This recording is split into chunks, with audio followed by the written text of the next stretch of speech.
Never Shut Up. I'm your host, Marcellus Wiley, with a big smile on my face because I'm so excited to talk this talk with you guys today.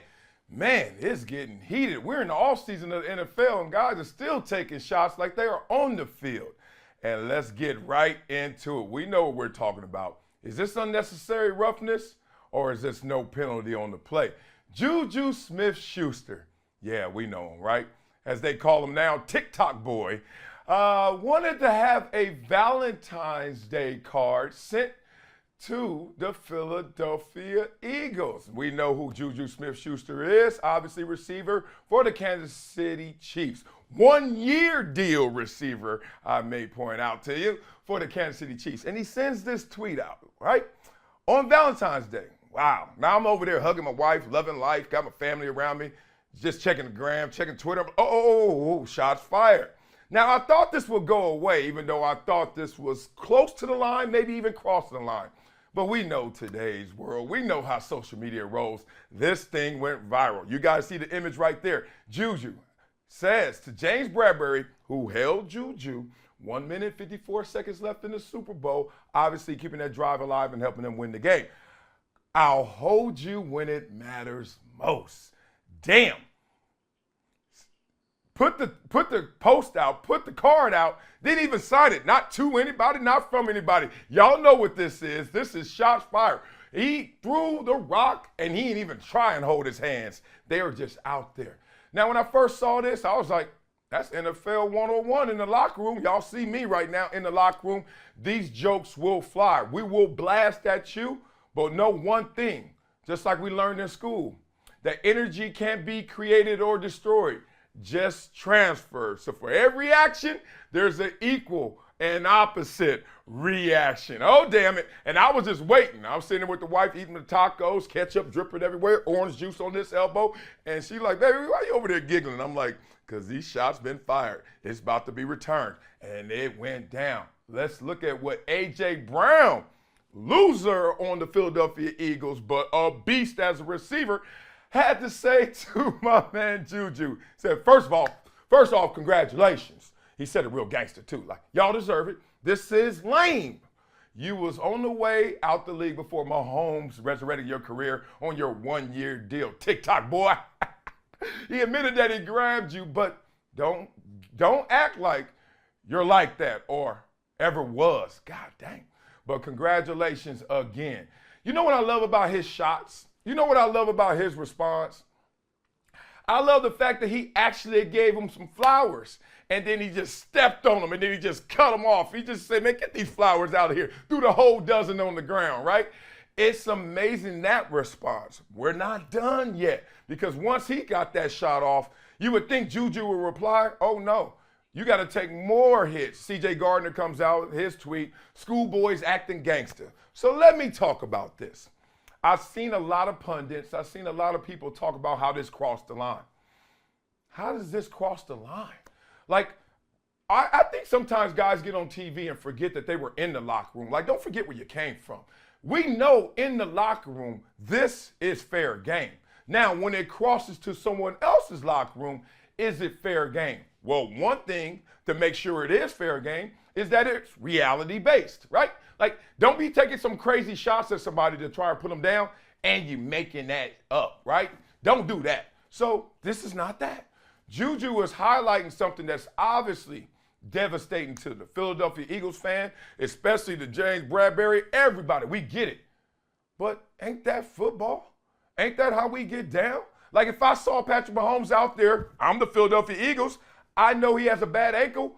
Do I hit him in his ankle? Or do I say, oh, you know what? You need an ice bag. You need you a bandage. You need you some medicine. No, you attack the injury. So JuJu, in that respect, is just playing football with these jokes. He's attacking the injury. He knows what you guys are holding on to with dear life, just saying, it was the officials. They shouldn't have called that. Well, I mean, look, it was a penalty, but still they shouldn't have called that. And JuJu just sitting back laughing. Bah! And then he lit you guys up. So I thought this was fair game. But what the real issue is not was this fair game, is that did you hear this from somebody that you respect? Think about this. all of the response is not about JuJu, you being mean. JuJu, how could you say that? It's the fact that it's JuJu. Y'all don't respect JuJu. And I understand where y'all coming from. JuJu Smith is not A.J. Brown, right? We get it. Like JuJu in the league, not even me. And at the same time, you got to put some respect on JuJu's name. Dude got national commercials. Dude is like a star in the TikTok social media world where everybody is sending these tweets and sending posts trying to pop, trying to go viral. So it's funny that we are mad at JuJu because we're like, yo, you ain't good enough to be talking that trash. But JuJu is a champion. JuJu is a star in this league. JuJu is a name that people know. They know JuJu's name more than they know James Bradbury, right? Now, A.J. Brown is sitting there like, let me take up for my teammate. But nobody had to come to JuJu's rescue. JuJu said, hey, the shot's going to stand for itself. So in this battle, in this Twitter feud, even though I know where A.J. Brown's coming from, he's like, man, you a crumb, dog. Don't be talking this. You rode their coattails to a championship. I get it, dog. But that's fair game to say as well, right? So if that's fair game to say, well, it's damn well fair game for JuJu to point out what you holding me for. And now since you held me and I'm a champion, I could hug you and give you love and a Valentine's Day card. I thought it was funny. I don't know why people get mad at this. This is hilarious. Don't act like this is not the fuel that's going to motivate us to want to watch this matchup next year. That is if JuJu is still on the team next year, to A.J. Brown's point, because he's like, yo, you a crumb. You ain't that good. But point being, y'all can't forget in sports, as long as it's between the lines, this is what gets us involved, engaged. Storylines. Do not hate on storylines, y'all, because then we just going to be watching two teams of robots go at it and make sure I get a first down, and nobody wants that. We want it to be colorful. We want it to be jovial. We want it to be funny. We want it to be just like this. So, JuJu, I got your back, big dog. Sticks and stones may break my bones, but words will never hurt me. Whoever said that first lied, because obviously these words hurt the Philadelphia Eagles, and they had to throw some sticks and stones back at you. Well, coming up on Never Shut Up, we're going to turn the corner a little bit, but we're going to stay in the NFL with Damar Hamlin's jacket and Adrian Peterson trying to rip it off because he ain't happy about it. That's next on Never Shut Up on Brinks TV and Reach TV. JuJu, do you, JuJu. I love it.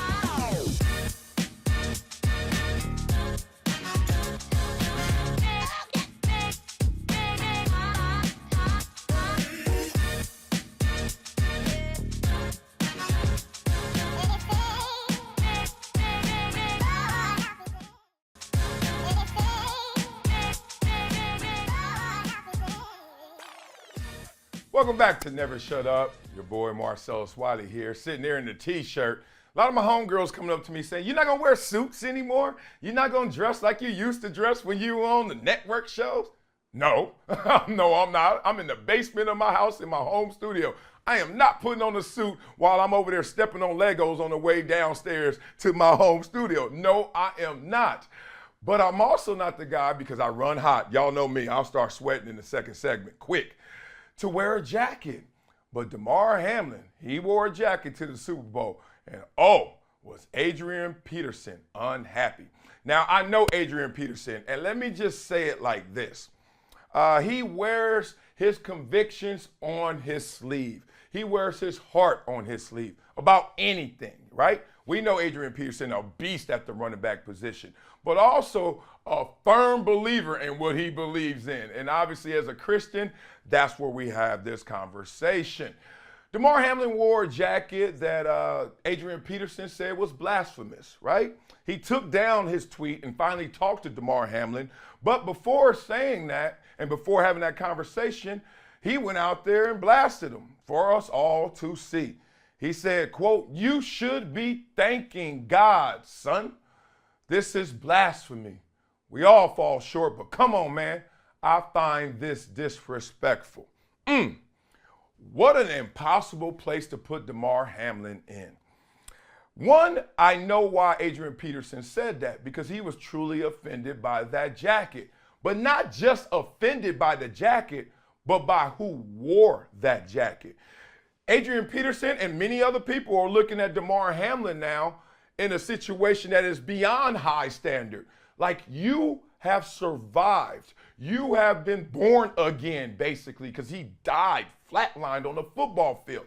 And now, since we hear your beliefs, you need to be thanking the Almighty at all times. And Damar Hamlin's still a human being who will make mistakes. It's like, what are you guys talking about? I do thank the Almighty. I do thank my God.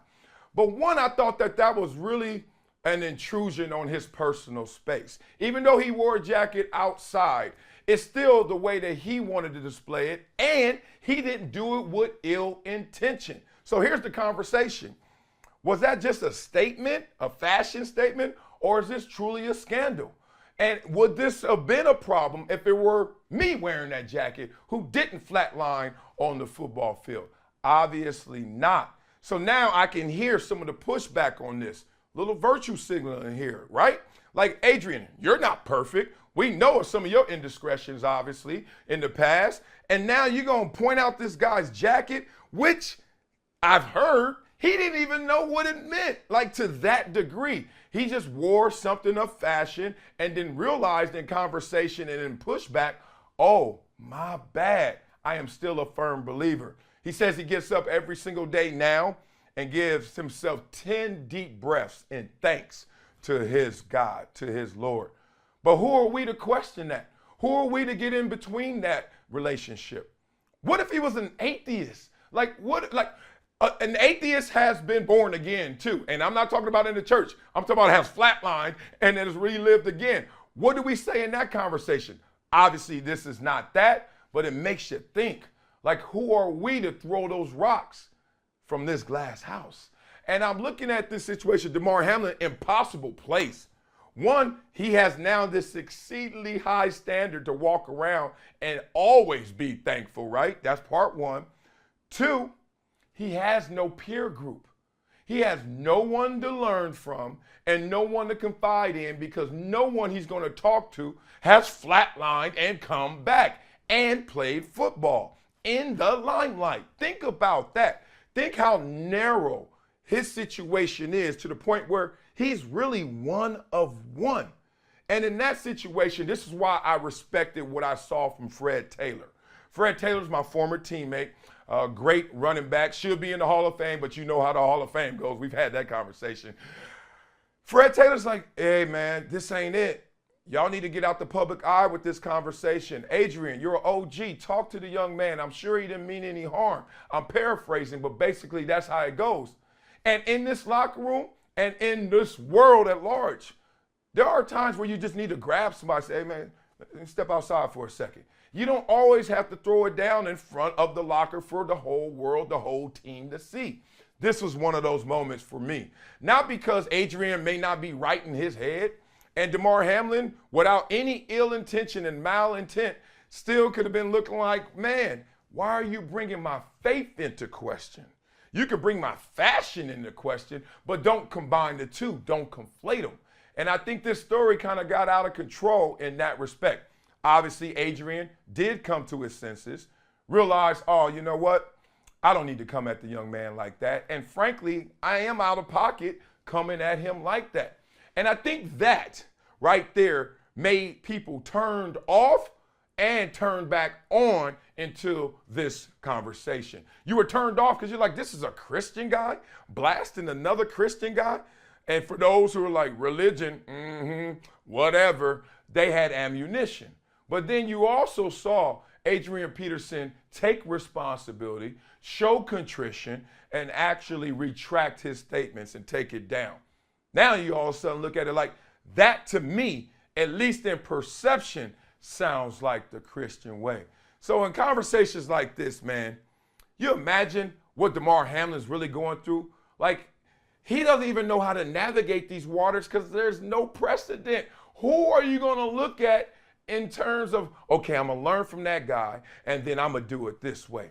People thought that not only did he die and then he came back to life, but then he died again because that wasn't him at the stadium. Remember that conspiracy theory?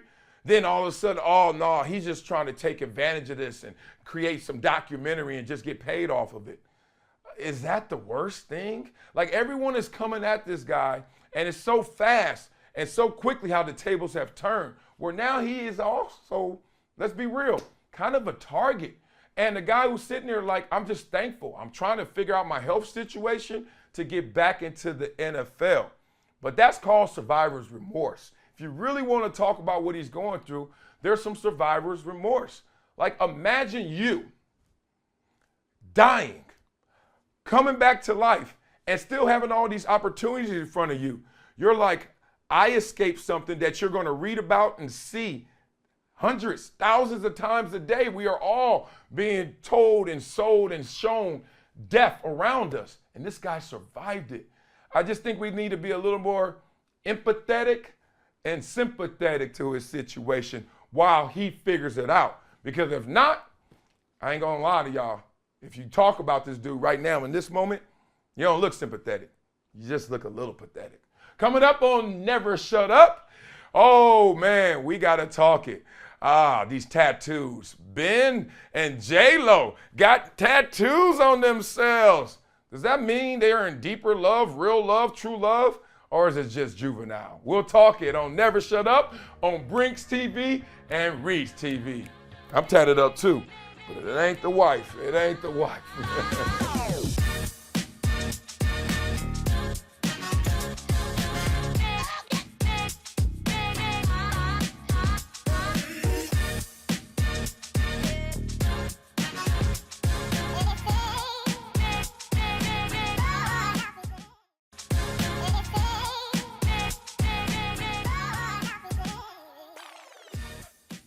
Welcome back to Never Shut Up. Marcellus, Wiley in the building. And it's time to talk that talk about tats. Tattoos. And Ben and J-Lo brought this to my attention because they just got matching tattoos for Valentine's Day. Let me be a gentleman and say, "Aw." Let me be the married man I am and say, "Aw." And now let me be who I really am and like, boo. What are we doing right here?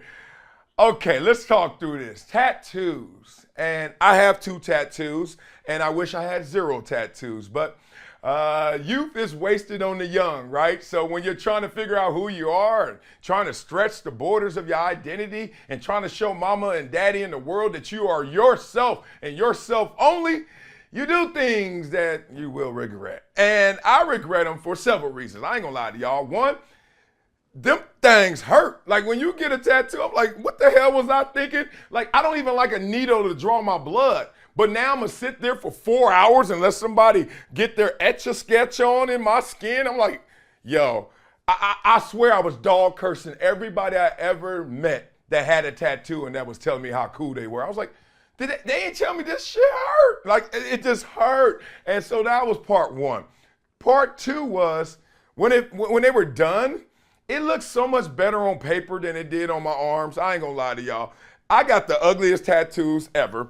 My first one was this one. If you can see it, that's my other point. What ink should I have got? I should have got white. I ended up getting black on black, and it's a crime. Let me tell you that. This is ugly. So it says Wild Style, my nickname when I was with the Buffalo Bills. And it's a football with a face in it, but it's a mean face. Boo. Almost as corny as Ben and J-Lo right now, but we'll get to them. And then over here, I have my daughter, my first daughter, Maraca. So I got Maraca inside some angel wings. Boo. Corny, right? So now I have 3 other kids who are not at the age just yet to ask for daddy to get the tattoo of them. But damn it, I ain't getting it. I tell them that. I can tell them now, when they get to that age, like, daddy, you got Maraca there, where's my name? I'm gonna grab a piece of paper and a pen, I'm gonna write it down. I'm gonna say, that's where your name is. I ain't putting you on me, but I love you the same. And that's to this conversation. J-Lo and Ben. I guess they're in that moment where they're like, yo, we've been through this before. We've had relationships before, right? And we've been together before. And A-Rod somewhere like, yeah, I mean, we just broke up. It felt like 5 days ago, right? Come on now, J-Lo. And so you're in this moment where, just like when I was 21, You're trying to show the world you really are who you are. And they're trying to show each other that we really are in love this time. No, last time we were in love, but you know, things happen. This time, oh, ain't nothing gonna happen. Well, y'all stop. Y'all too damn old to be doing this stuff, right? Like, if anything, just like get a bracelet, get a chain, get a charm. Like, get something that when y'all break up, if y'all break up, not wishing ill on you, but when y'all do, you can just take it off. Like, it's just that simple. Not, you ain't gotta go get laser removed, more needles, and all this stuff. Like, it's just silly. And y'all way too old to be pulling this off.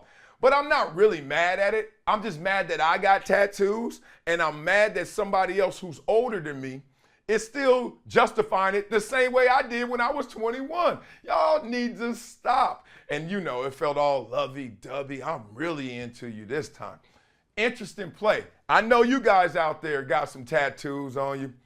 You probably got some things, and I've seen it 1,000 times, especially at pool parties. You go to Vegas, you're looking at her, she cute. She walk away to go get that big old 64-ounce slushy alcohol thing that's gonna crash, make her crash in 5 seconds, right? And she turn around, you look, and you're like, that's an interesting tattoo. And then you read it again, you're like, oh, I know why it's interesting. It's like 4 different names all crossed out and then turned into a flower. You're like, what the hell going on? Oops. Y'all need to stop playing. I don't know what we should get in tattoos. I know people that when someone passes on, they die, they transition, they get that. I get that, right? Because that is final, and that's final, right? It's supposed to be that way at least, right? In terms of the tattoo. But I just don't see it. Like, literally, I'm looking at my kids like, I am not trying to be a hypocrite, but don't do it. Don't be dumb like daddy. Like, do not get anything on you. I don't care her name. I don't care his name. I don't care what team you play for. I don't care your nickname. I don't care what it is. Keep your skin clean. Keep it the way you were born with it. But hey, who am I to talk? I'm the fool over here that got a football with a mean face on it. And now I'm looking like that football. I got a mean face towards anybody that get a tattoo. So Ben and J-Lo, enjoy your love. I hope you enjoy. Ben has 2 intersecting arrows, they say, right? With their initials. He's smart, put the initials. He could change that to anything. Could be one of his LLCs or something going forward. And then J-Lo got an infinity sign. She's smart too. She'd be like, you know, I just invested in Infinity and I got the Nissans and all the cars, right? So they both gonna play this off. Trust me, 5 years, them gonna be some investments and LLCs, not J-Lo and Ben's love. Well, coming up on Never Shut Up, we're gonna go full episode on Brinks TV. We're gonna leave you Reach TV, but you guys join us on the other side. We have a sad story to talk about, bullying and cyberbullying. We're gonna discuss how that affects us all. Next on Never Shut Up.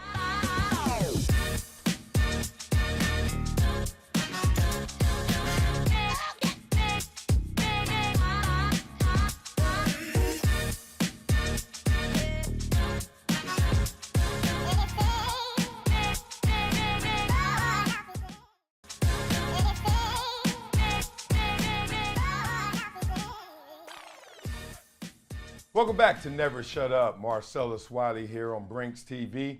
I got a disturbing story, sad story to talk through with you guys. A 14-year-old committed suicide 2 days after being videoed being bullied at school.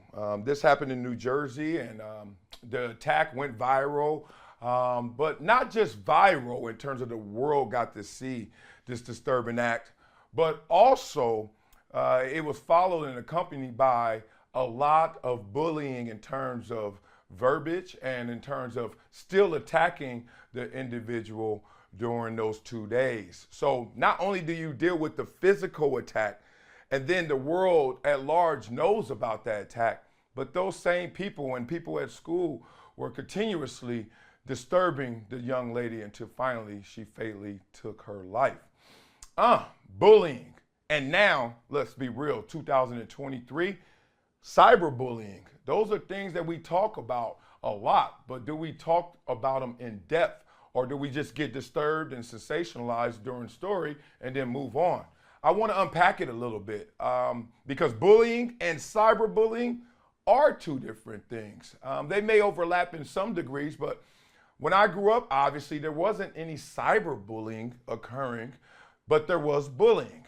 I was a guy who got bullied the first time physically, third grade. Long story short, my sister got into a fight with another girl, and my sister beat her up. Now, I know how it sounds like. It depends on where you're from. You understand that could be game over, or you can also understand that means the game just started. Because no one wants to take a L, right? No one wants to lose. So she got beat up by my sister, but her brother and her cousin were from the hood, were from the gang that we grew up in our neighborhood, rolling 60s.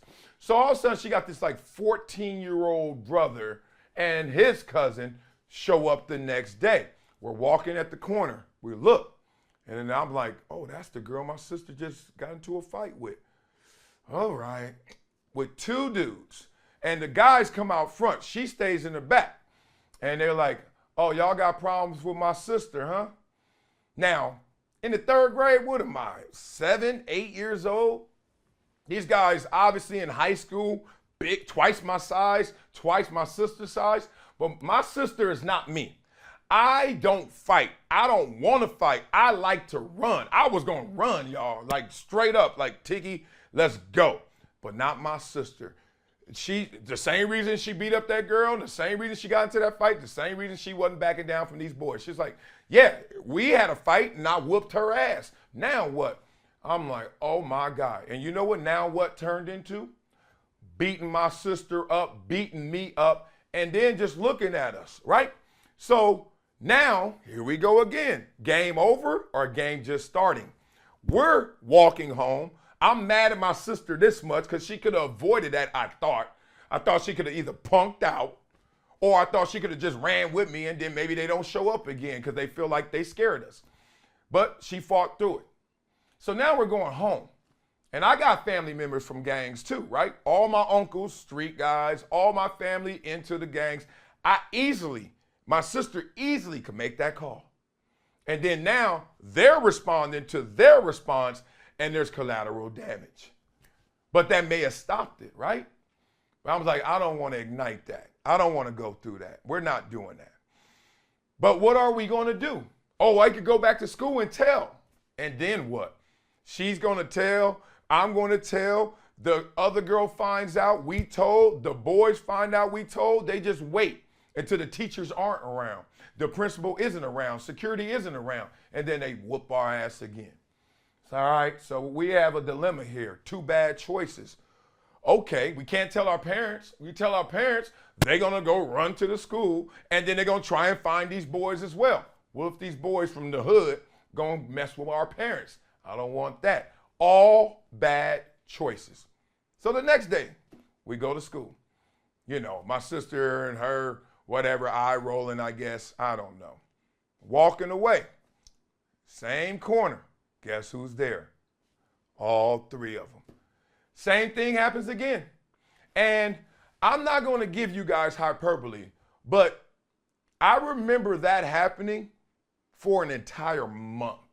Like every day during the week, you would just go there, here we go. And they stop beating us up and they just hit us once. Like boom in the chest, boom in the chest. And then I'm crying every time. My sister mad, but holding back her tears, and we just go home. Finally, I'm at my grandmother's house.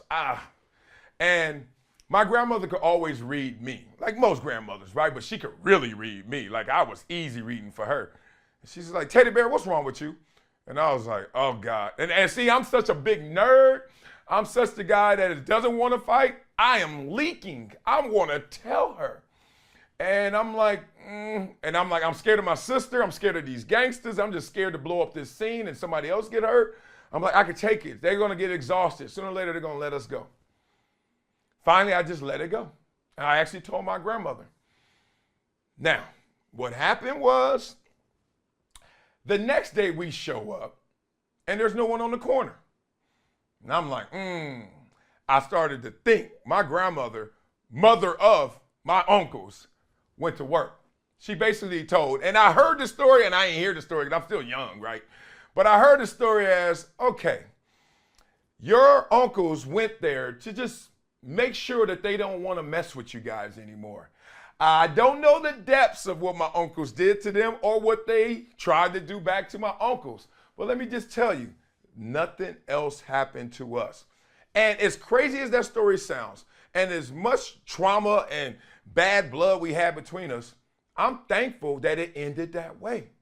Because like we were talking about this story, a 14-year-old took her life because not only was she physically bullied, but also emotionally and verbally bullied to the point where she went to that darkest place. I didn't get that close. I didn't get to that place, but I was hellified, disturbed. I was so mad, traumatized by what was going on. Because my purpose of waking up every day was just to go to school, go to practice, and have fun and hang with my friends.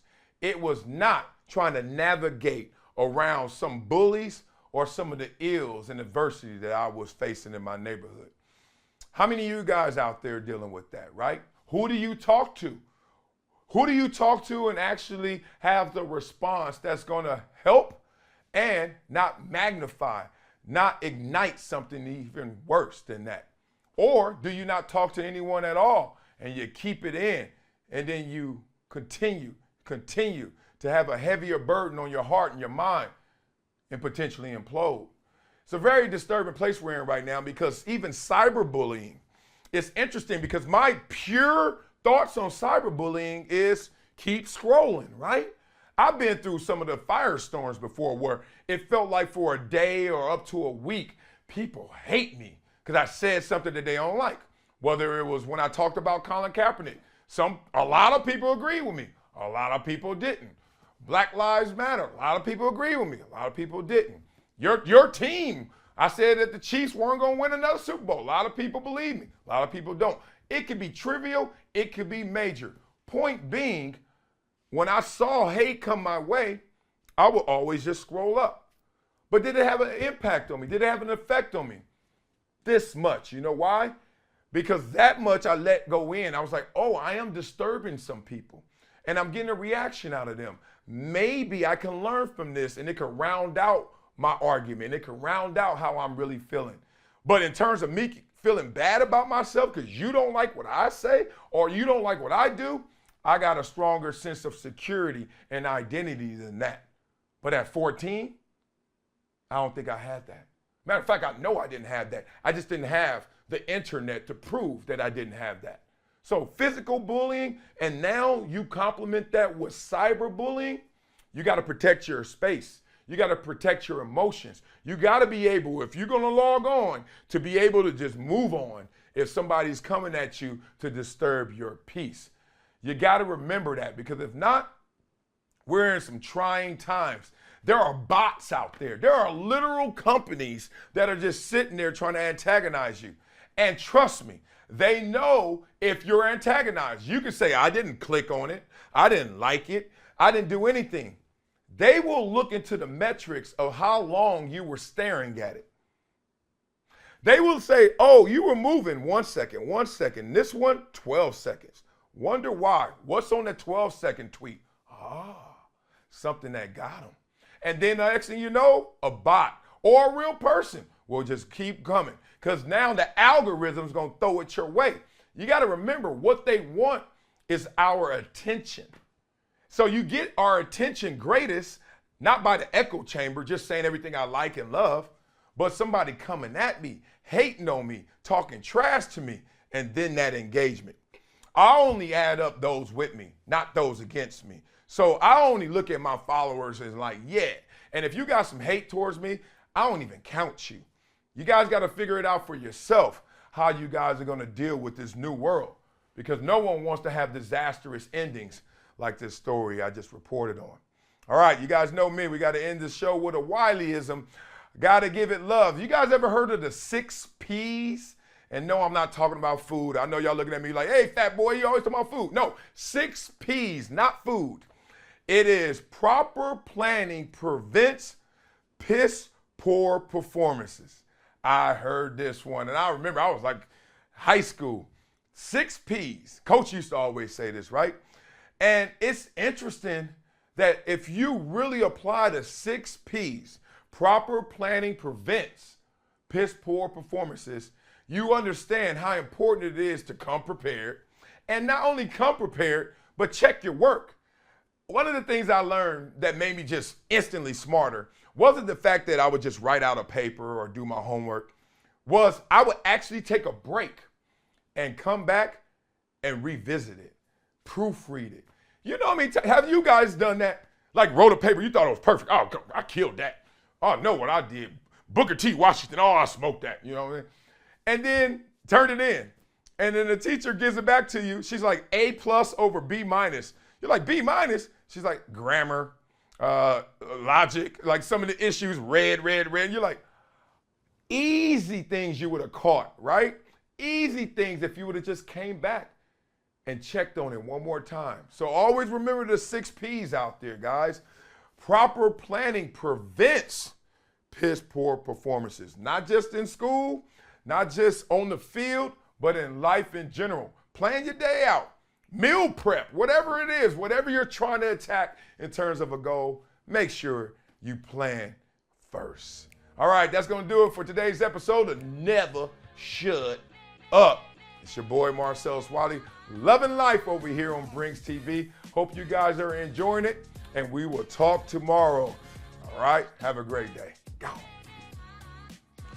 Gangsters was on my head, bro.